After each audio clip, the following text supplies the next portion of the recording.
The first time I knew my own family could erase me, it was at a funeral. Not the kind where you mourn with honesty, the kind where people wear black like costumes and smile through their teeth. I stood in the family section of the funeral home with my hands folded so tight my knuckles looked like chalk. The air smelled like lilies and furniture polish, and somewhere behind the thin walls an air conditioner rattled like it was tired of keeping secrets. My son, Calvin, was at the front, accepting handshakes like he was running for office. My daughter-in-law, Renee, held his arm as if she'd bought him. She kept whispering in his ear, and every time she did, he nodded like a trained dog. And me? I wasn't beside him. I wasn't even close enough to hear the condolences meant for our family. I was pushed to the side, placed near the water dispenser, like an extra chair nobody asked for. A woman I barely knew leaned toward me and whispered, "Oh, are you one of the church ladies helping out?" I froze. My throat went dry, my face went hot, and I felt something crack inside me so quietly no one noticed. Before I begin, if you care about stories like mine, please like this video and subscribe. It means more to me than you know. I don't have much left these days, but I still have my voice. The casket belonged to my sister-in-law, Lorna, a proud woman, a sharp woman, the kind who could slice you with one sentence and still serve you pie afterward. But she had one weakness. She trusted Calvin. She trusted that boy so much she signed papers without reading, listened to his helpful advice, and let him handle the family finances like he had always dreamed of doing something respectable. Today he stood there grieving and relieved, because Lorna's death didn't just bury her, it buried a trail of missing money, strange withdrawals, loans no one remembered taking, and what scared me most was this: I had been hearing Lorna's whispers for weeks, not the kind you hear with your ears, the kind you hear with your gut.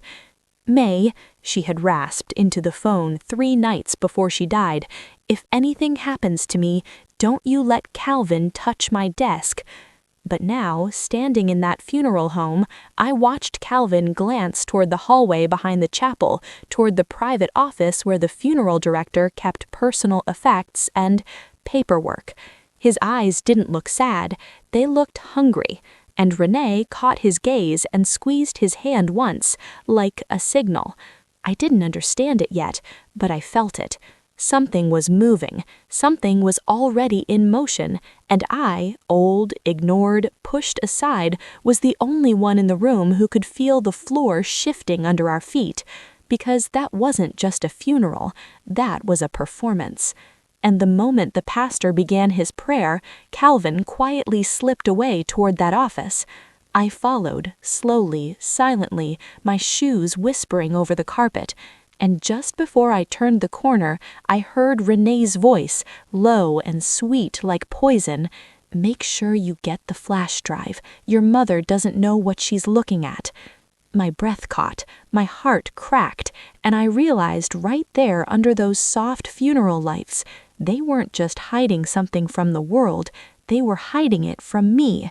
But I had no idea what truth was waiting for me. I didn't always distrust my own son. Lord knows I raised that boy with hands that were always busy, washing, folding, cooking, praying.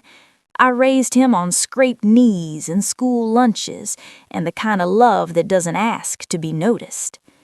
When his father died, Calvin was only 16. He stood beside me at the cemetery and promised, "I'll take care of you, Mama." And I believed him. Because when a child looks you in the eye and says something like that, you don't think of it as a vow that can expire. You think of it as a root. But roots can rot if the soil turns selfish. After Calvin married Renee, the first changes were small, quiet, almost polite. They stopped calling me Mama and started calling me Mom, then May, then nothing at all unless they needed something.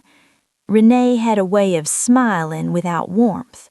She'd bring me a plate at family dinners, but she'd place it down like she was doing community service. And Calvin, my Calvin, would laugh at her jokes even when they cut into me. "May, you worry too much," he'd say, waving his hand. "May, you're old-fashioned. May, let us handle it." It started with bills. Calvin insisted on helping me manage my money after I had a little scare. Just a dizzy spell at the grocery store, nothing serious. He framed it like love. "You shouldn't stress, Mama. Let me take that burden." I let him, because I was tired, because grief makes you soft, because I didn't want to believe the world could still take from me after it already took my husband. The next thing I knew, my bank statements stopped coming. "Oh, I switched you to paperless," Calvin said one Sunday, chewing on a chicken wing like my peace of mind was nothing but gristle. "It's safer." Safer for who? I remember sitting at my kitchen table with a lukewarm cup of tea between my palms, watching the steam curl upward, and thinking, I am alive, but I don't feel included in my own life anymore. That's a humiliating kind of loneliness. And the worst part is, it doesn't arrive like thunder. It arrives like dust. Little by little, it settles everywhere until you look around and realize you can't breathe without tasting it. Then came the house. My little house wasn't much, but it was mine, the one my husband and I paid off by working ourselves tired, the one where I painted the hallway twice because Calvin used to drag his muddy shoes through it as a boy. One day, Renee stood in my doorway with a clipboard, like I was a tenant. She said, "We've been talking," in that gentle voice people use when they think gentleness makes cruelty acceptable. "It might be better if you moved in with us, for your safety." I blinked at her. I looked past her shoulder at Calvin. He wouldn't meet my eyes. And that's when I started to understand something awful. When a person stops meeting your eyes, it's because they don't want to see you as human. They want to see you as a problem, a piece to be moved. And now, at Lorna's funeral, hearing Renee mention a flash drive and my own name like I was a nuisance, I realized those little changes weren't just attitude. They were steps. Steps toward something planned, something practiced, something they thought I was too old to notice. But I was raised in a time when women learned to listen to what wasn't said, and I could feel the silence in my family turning sharp. Because when Calvin slipped into that office at the funeral home, I knew I wasn't chasing curiosity. I was chasing the truth, and the truth was about to show its face. The hallway outside the funeral director's office was dim, like even the lights were trying not to see what was happening. I walked slow. I didn't want my shoes to squeak. I didn't want my breathing to give me away. My heart thumped heavy in my chest, like it was carrying a bucket of water upstairs. The door ahead was half closed. I could hear voices. Calvin's voice, low, urgent. Renee's, soft, controlling, and a third voice, older, male, the lawyer, Mr. Densmore, Lorna's attorney. "Everything is in order," he said, "but there are conditions." Calvin exhaled, irritated. "Just give me the drive." The drive. My stomach tightened like a fist. Mr. Densmore cleared his throat. "Your aunt was very specific. If she passed, this package goes to—" Renee cut in, sweet as syrup. "She wasn't in her right mind. You know she got confused." I pressed my hand against the wall to steady myself. Confused? Lorna could forget where she put her glasses, but she never forgot a betrayal, never forgot a number, never forgot a name. Calvin's voice sharpened. "Look, if it goes to my mother, she'll ruin everything. She panics, she calls people, she doesn't understand business." That word, business, he used it like a shield. Like stealing in a suit becomes respectable if you call it restructuring. I felt my chest burn. My mother, she'll ruin everything. He said it like I was an inconvenience, like I wasn't the woman who wiped his vomit at night, who worked double shifts, who sold her wedding ring once to pay for his college books. My hand trembled as I reached for the doorframe. Then I heard it, the sound that changed my whole body, a small metallic click, like a USB being set on a desk. Mr. Densmore sighed. I cannot release it without her signature. It's in the instruction. Calvin's voice dropped into a calm that didn't belong in grief. Then we'll get her signature. Renee laughed softly. She signs whatever he puts in front of her. She won't even ask. That laugh, it wasn't loud, it wasn't dramatic, but it was the ugliest sound I'd ever heard. Because it wasn't just disrespect, it was certainty. The kind of certainty a person has when they've already rehearsed your downfall. I felt tears sting my eyes, but I didn't let them fall. Not there, not where their cruelty could feel like victory. I stepped back silently. I didn't burst in. I didn't scream. Not because I was afraid, because I needed to be smart. Old doesn't mean weak. Old means you've seen storms before, and you learn to read the sky. I turned and walked back toward the chapel, my hands cold, my spine straight, my face composed. And all the while, I kept hearing Renee's words like a bell in my skull. She signs whatever he puts in front of her. I sat back down near the water dispenser like I belonged there, like I was nothing. But inside my purse, my fingers curled around my phone, and for the first time in a long time, I didn't feel helpless. I felt alert, because if they were planning to use my hand, then I was going to make sure my hand held the pen with eyes wide open, and I was going to find out what that flash drive really contained. But that was only the beginning. 2 days after the funeral, Calvin came to my house with a folder, a neat, beige folder, the kind they give you at banks when they want you to feel safe. Renee walked in behind him, smiling like sunlight, but her eyes were flat. They didn't sit down. They stood over me in my living room, the same living room where my husband's laugh used to bounce off the walls. Calvin cleared his throat. "Mama, we just need you to sign a few things, estate matters, Aunt Lorna's accounts. It's messy." I looked at the folder. My tea sat on the table beside me, already cooling, forgotten. I didn't reach for the papers. I looked at my son. "How messy?" I asked. He shrugged like it was nothing. "Just formalities. Densmore says it'll help speed things up." Renee chimed in, gentle. "It's for the family, May. We want to protect you." Protect me? Funny how protection always seems to require my signature. I took the folder slowly. My fingers felt stiff, like my body was warning me. The papers were thick, too thick for formalities. My eyes scanned the first page.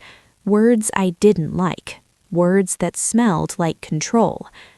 Power of attorney, beneficiary adjustment, consolidation of assets. My throat tightened. I looked up. Why is my name on these? Calvin gave me a tired smile, like I was a child asking why the sky was blue. "Because the lawyer says it'll make it easier. Since you're the eldest, it's cleaner that way." Renee leaned closer. Her perfume hit me, sweet and sharp. "You don't want the stress, May. You've had enough. Let Calvin handle it." I held the papers in my lap, and my mind wandered to a memory so clear it hurt. Calvin at 8 years old, lying on the kitchen floor crying because he broke a jar of jam. "I didn't mean to," he sobbed. And I had lifted his face and said, "Baby, the truth matters more than fear." Now he stood in front of me with fear in his eyes, but he wasn't afraid of lying. He was afraid of getting caught. I flipped another page. There it was again, a line that made my heart stumble. Transfer of ownership, May Whitaker residence. My residence. My house. My home. I stared at that sentence until it blurred. My voice came out quiet. This says my house. Calvin's smile tightened. It's just a technical thing, so we can refinance and lower your expenses. You always complain about heating costs. I didn't complain. I was proud I could still pay my own bills. Renee's hand touched my shoulder. Too familiar, too fake. You deserve to rest. Rest. That word felt like a shovel, because sometimes people don't mean rest. They mean disappearance. I sat there holding papers that would erase me, and I realized something I didn't want to realize. They weren't asking. They were expecting, the way predators expect prey to freeze. I swallowed. Then I did the one thing Renee and Calvin didn't expect. I smiled. Soft, polite, like an old woman who doesn't understand. Oh, sweetheart, my eyes aren't what they used to be. Let me take this to the kitchen where the light is better. Renee nodded quickly. Of course. I took the folder and walked to the kitchen, but I didn't go to the light. I went to the drawer where I kept my reading glasses, and behind those glasses was a small notebook, the one I used to track every penny when my husband died. I sat at the table, opened the papers again, and started writing down what I saw. Page numbers, titles, terms. Because if they wanted my signature, then I wanted my proof. And when I turned to the last page, my hand froze mid-air, because there was already a signature line filled in. Not mine, but close enough to fool someone who wanted to believe. My heart cracked. They had practiced my name. What came next shattered everything I believed. That night, I couldn't sleep. The house creaked in its old bones. Rain tapped on the window like fingers asking to be let in. My tea sat untouched on the nightstand because my stomach refused comfort. I kept seeing that signature, a fake version of me, a ghost they were already trying to replace. Around 2 a.m., I went to my closet and pulled out a shoebox I hadn't touched in years. Inside were old letters, tax papers, my husband's watch, small pieces of life that still remembered me. At the bottom was Lorna's last voicemail reminder, scribbled on a note from her shaky hand. Don't let Calvin touch my desk. I stared at it until my eyes stung. Then I did something I hadn't done in a long time. I prayed for courage. Not for happiness, not for things to go back, just courage. The next morning, I called Mr. Densmore myself. He sounded surprised to hear my voice, like he didn't expect me to still have one. Mrs. Whitaker, he said, how can I help? I took a shaky breath. My son said there's a flash drive, something my sister-in-law left. Silence. Then quietly, yes. Who was it meant for? I asked. Another pause. I'm not sure I should discuss that. My hands clenched around the phone. Mr. Densmore, I'm 71 years old. I've buried a husband. I've buried friends. I've buried parts of myself. Don't make me beg for honesty. His voice softened. Lorna left instructions. She said the drive was to be given to you only, directly after her funeral. But Calvin came and he brought Renee, and they pressured me. My chest tightened so hard I thought I might be sick. She knew, I whispered. Yes, he said. She knew someone would try to take it. And what's on it? I asked. He exhaled. Records, audio, bank summaries. She said it would explain everything. I sank into the chair. Lorna had been holding something, and she died before she could put it in my hands. Or maybe she died because she tried. I didn't say that out loud, but the thought sat in the room with me like a shadow. Mr. Densmore continued. Lorna left a letter, he said, sliding another paper toward me. My eyes scanned the first line, and my breath left my body. Because it wasn't about money first. It was about Calvin. It said, May, your son is not who you think he is, and Renee isn't his first wife. I froze. My heart cracked. My mouth went dry. because I had watched Calvin grow from a baby into a man, and suddenly the timeline in my mind didn't feel stable anymore. Renee wasn't his first wife? Then who was? And what else had I been lied to about? I looked up at Mr. Densmore, my voice barely working. What is this? He swallowed. Mrs. Whitaker, there's more, much more. And I had no idea what truth was waiting for me. I took the flash drive home like it was fragile, like it might shatter if I breathed wrong. But truth doesn't break easy. Truth waits. Truth holds its shape. I didn't have a computer anymore. Calvin had insisted mine was outdated and offered to recycle it last year. At the time, I thought he was helping. Now I understood he was clearing the room. So I went where old people go when they need something quiet and private, the public library. I sat in the back corner where the light was soft and nobody looked too closely. My hands trembled as I plugged the drive into the computer. A folder opened. Inside were spreadsheets, scanned documents, and audio files. So many audio files. I clicked the first one. Lorna's voice filled my ears. Not the sweet, polite voice she used at church. Her real voice. Firm, bitter, certain. May, if you're hearing this, I'm gone, and Calvin thinks he's won. I covered my mouth with my hand. My eyes stung. Lorna continued, Your son has been taking money from the family accounts for years, not for emergencies, not for investments, for a second life. I swallowed. Then another file opened. An image, a photograph, a woman holding a little boy. The woman looked tired, but her eyes were strong. And the boy? Lord help me. That boy had Calvin's exact smile. My stomach dropped so hard I thought I might faint.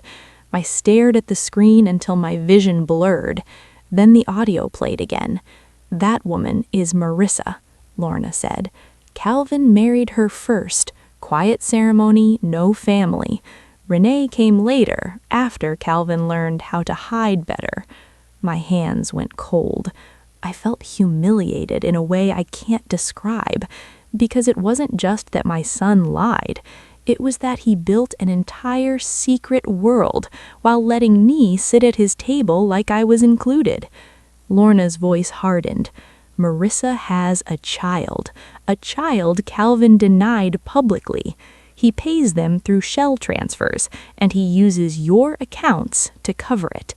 My mouth opened, but no sound came out. I had to grip the edge of the table to keep from sliding off my chair. My accounts, my money, the little savings I kept for medical bills, for emergencies, for dignity. All those times I wondered why my balance was lower than it should be. All those times Calvin said, the bank fees changed. All those times Renee said, you probably forgot what you spent. They weren't just stealing from me. They were making me doubt myself. That is a special kind of cruelty. It turns your own mind into a prison. Then I clicked another audio file, and I heard my son's voice, clear as day, a recorded phone call. Calvin laughing.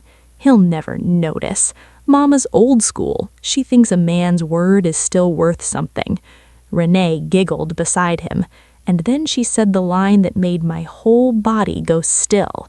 Once we get her house, we don't have to pretend anymore. I sat there in that library, surrounded by strangers reading children's books and checking emails, while my whole life broke open like a cracked bowl. I wanted to cry. I wanted to scream. But I didn't, because something else started rising in me. Not hatred, not revenge. Clarity. And clarity is the first step toward freedom. I pulled the flash drive out, held it tight, and whispered to myself, they practiced my signature, but I'm about to practice my courage. But that was only the beginning. When you've lived as long as I have, you learn something important. People who think you're weak get careless. They stop whispering. They stop covering their tracks. They start believing you're already defeated. That's when you can see them clearly. I went home and made supper like nothing happened. Beans simmering, rice steaming, the familiar smells of survival. My hands still shook, but I kept moving because I knew something now. Calvin and Renee didn't want me safe. They wanted me silent. So I called Calvin that evening. I let my voice sound soft, confused, older than I was. "Baby," I said, "I looked at those papers. My eyes got tired. Can you come tomorrow and help me understand?" He sounded relieved. "Of course, Mama. I'll bring Renee." Of course he would. He always needed a witness when he planned to take something. The next morning, I laid out cookies on a plate, I brewed tea, I wore my nicest cardigan, the one with the pearl buttons, because people like Renee respect appearance more than truth. Then I did something I never thought I'd do to my own child. I recorded. I placed my phone in the fruit bowl, camera angled toward the table. The fruit bowl had fake apples Renee bought because she said real fruit rots too fast. Funny how fake things last longer in her world. When they arrived, Renee looked around my house like she was inspecting property. Calvin kissed my cheek, but it felt hurried, like obligation. He slid the folder toward me. "Okay, Mama," he said, "just sign at the yellow tabs." I looked down. The yellow tabs were everywhere, like little flags on a battlefield. I lifted my eyes, "And this gives you control over my accounts." Calvin blinked, surprised I asked. "It helps me manage things." Renee jumped in quickly. "May, you don't need to worry. Calvin's your son." I nodded slowly. Then I asked, "And what about the money you've been sending to Marissa?" Silence slammed the room. Even the clock seemed to pause. Calvin's face went pale. Renee's smile fell off her mouth like a mask. "What did you say?" Calvin whispered. I leaned back in my chair, hands folded calmly, like I was about to tell a bedtime story. "I said," I repeated, "Marissa and the little boy, the one you pretend doesn't exist." Calvin stood up so fast the chair scraped the floor. "Who told you that?" I met his eyes. My son's eyes. The same eyes that used to look at me with trust. Now they looked at me with fear. "Your Aunt Lorna," I said quietly. "She left me everything you tried to steal." Renee's voice turned sharp. "You're lying." I reached into my purse and pulled out a printed page, just one, a transaction log, dates, amounts. Renee's lips parted. Calvin's hands shook. And then, because people like him always choose anger when they feel exposed, he did what broke my heart the most. He pointed at me and said, "You're ruining this family." I froze. Not because I didn't expect it, but some small part of me still hoped he'd apologize. But no, he blamed me for discovering the truth. Renee leaned forward, eyes cold. "Give us the drive, May." I snarled softly. "Oh, honey," I said, "I already did." Their eyes widened because they didn't know what I meant yet, but they were about to find out. What came next shattered everything I believed. I didn't call the police. I didn't want headlines. I didn't want neighbors gawking. I wanted something better than public shame. I wanted undeniable truth. So, a week before, after I listened to every audio file, after I printed every transaction, after I cried until I had no tears left, I went to the one place Calvin never expected me to go, the bank, not to withdraw money, to ask questions. A young woman in a navy blazer sat across from me. She spoke kindly, like she still believed old people deserved patience. I slid a paper across the desk. I need you to explain these transfers. Her eyes moved down the page.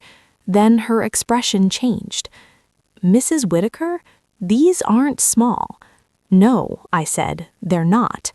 She typed, clicked, typed again. Then she looked up at me, and her voice turned careful. Someone has been moving funds from your accounts using authorized access, power of attorney access. My throat tightened. From my son? She nodded slowly. Then she added something I wasn't ready for. But, Mrs. Whitaker, it's not just transfers. I stared. What else is it? She turned her screen slightly so I could see. Loans. Multiple. In my name. Credit lines. Opened without my knowledge. I felt my heart drop into my stomach. My hands went numb. She continued gently. Your home was also used as collateral on 2 of these. I couldn't breathe. My house, not just being taken, being used, like a tool, like a pawn. I whispered, how much? She swallowed. Over 400,000.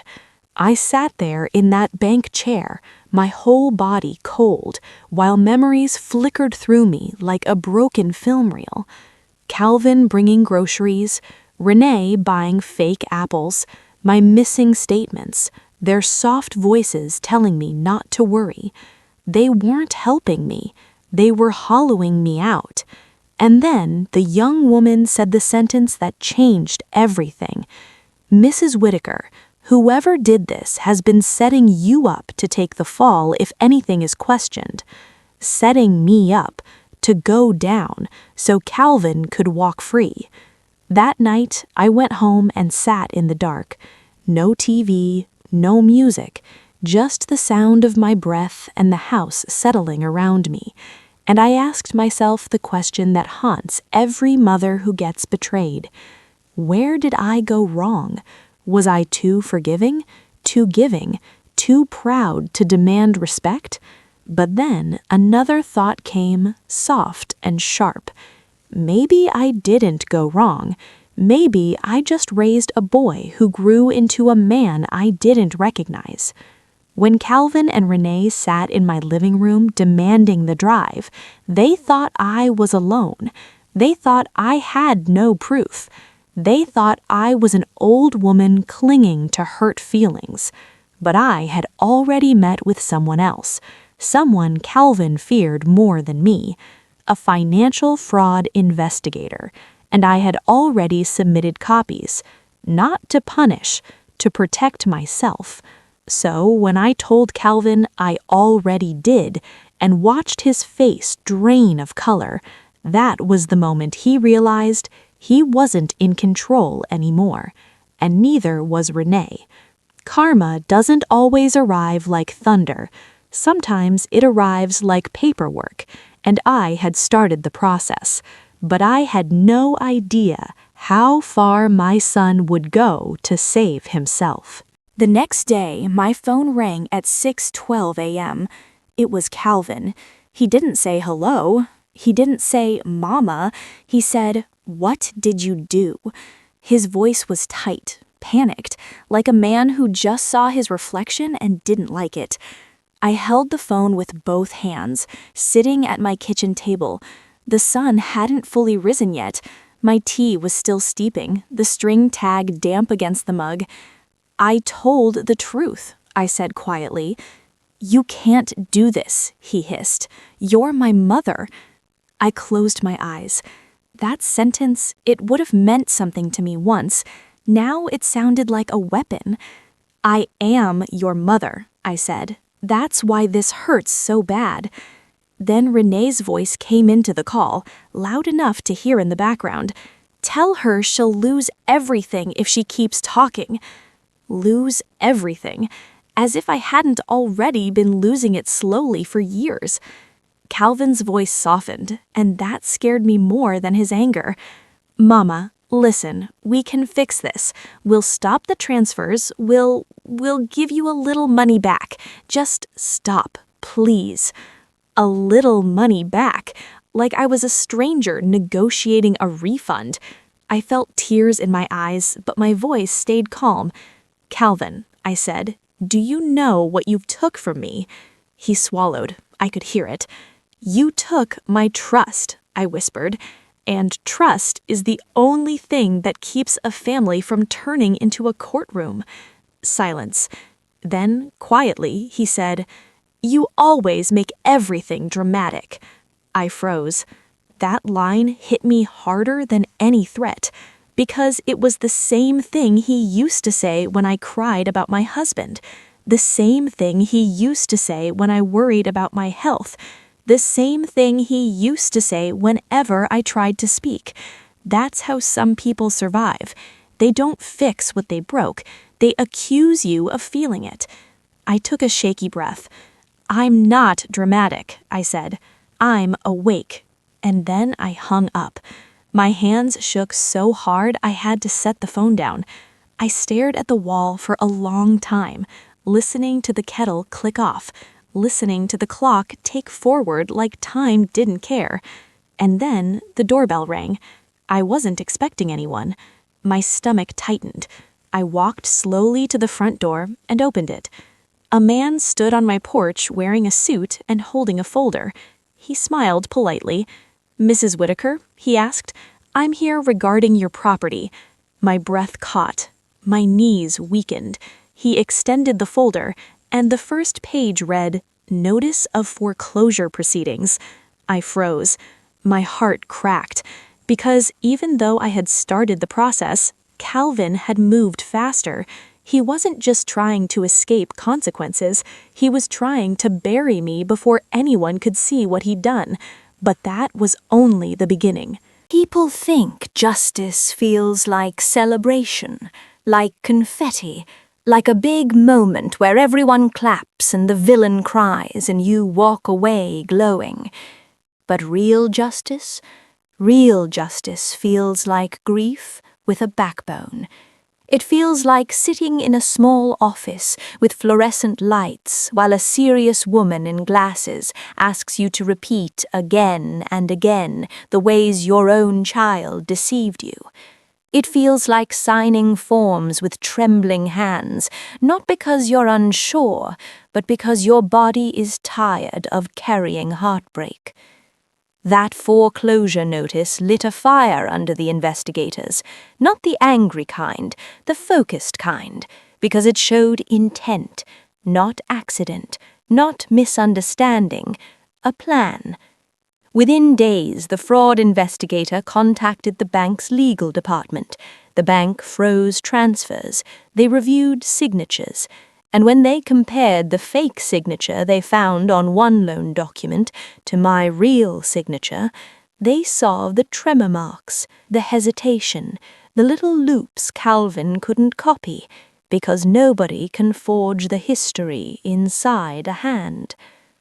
Calvin and Renee tried to charm their way out. They said I was confused. They said I forgot what I agreed to. They said I was emotionally unstable because grief made me paranoid. But something interesting happens when liars meet paperwork. They can't talk their way out of numbers. They can't smile their way out of dates.